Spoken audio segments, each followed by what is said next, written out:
15 милиони евра за првата фаза од реконструкција и реновирање на 132 училишта во Македонија.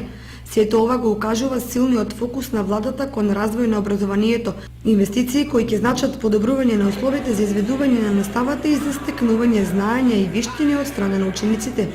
Инвестиции во 3 училишта во општина Виница, деновиве најави и министерот за образование и наука Панче Кралев при посетата на Виница.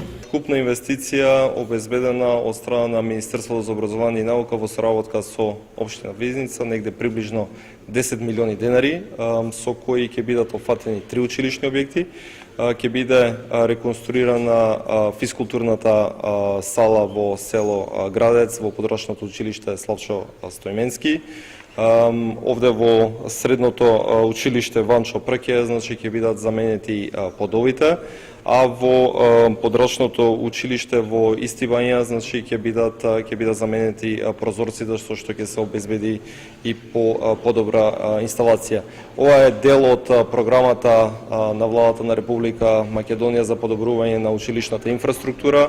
Инаку од Министерството за образование и наука апелираат до општините да продолжат со доставување проекти за задоволување на нивните интереси, зашто владата планира дополнителни проекти за инвестиција во образовната инфраструктура.